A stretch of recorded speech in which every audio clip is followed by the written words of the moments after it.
Thank you. You all seem very kind. It's too bad I'm terrified of people. It's true, like many of you, I'm very quiet and also introverted. I presume, I can't see any of you.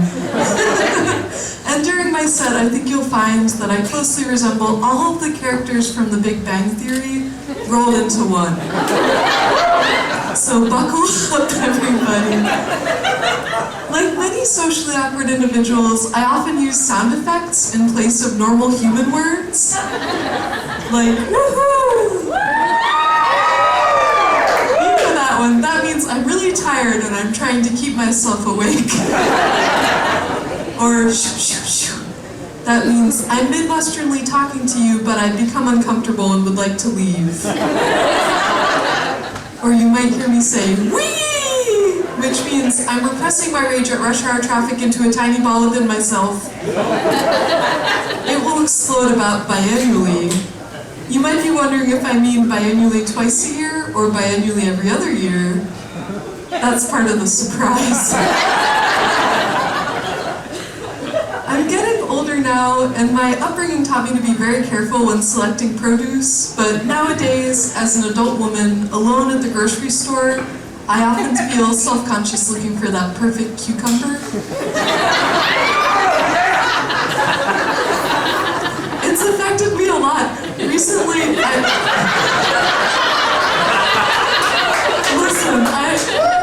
I had to opt in. I bought into a farm share recently. Now I get my vegetables delivered directly and discreetly to my doorstep. And in the comfort of my own home, I get to decide which cucumbers are for salad and which are for salad.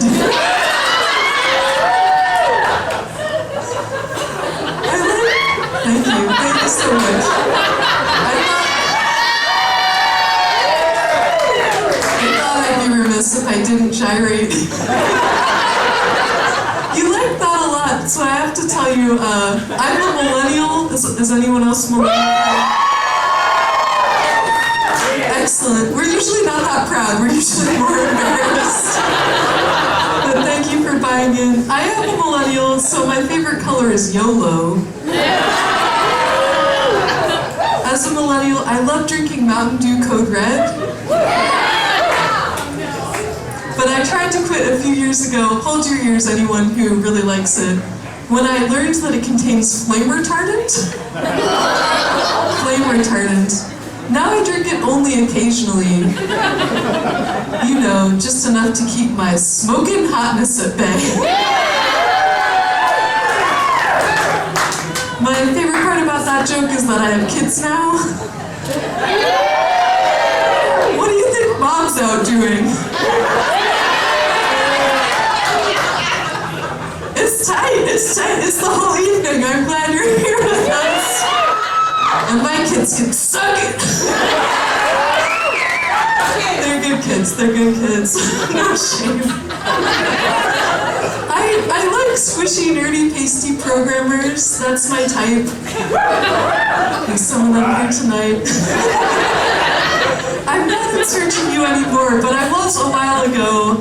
I was in search of a man, and I thought, these guys gather on the internet, I'll try the online dating.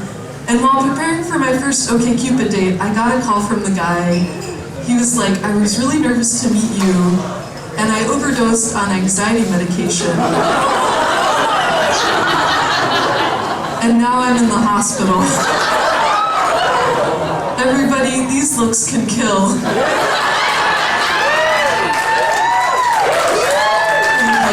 After the 2 children, that feels really good. Not everything's sitting where it used to anymore. In search of better odds, though, after that incident, I decided to move out to Seattle to be closer to the mothership of the squishy, nerdy, pasty programmers. At the time, it was Microsoft. I practiced my nerdiest pickup lines. Things like, I wish you were my derivative so you could lay tangent to my curves. Or, Newton was a fan of heavenly bodies in motion. Are you? Or even, hey boy, are you a 90-degree 'cause you're looking right. I found these lines too subtle though. I had moved in with this gentleman, walked around his apartment tantalizingly in a bikini. He still hadn't made any move, so I decided to try something more direct. Nice code, wanna screw? Nothing happened that night, but the next day, he told me he liked me. 2 months later, we kissed for the very first time. And 2 years later, we took that next big step, merging video game collections. This guy is my now husband, even though I forgot my ring. It interferes with my typing. So every time we're done getting frisky, he gives me a survey. Did you enjoy your experience? What can we do to improve your experience next time? Would you recommend me to a friend?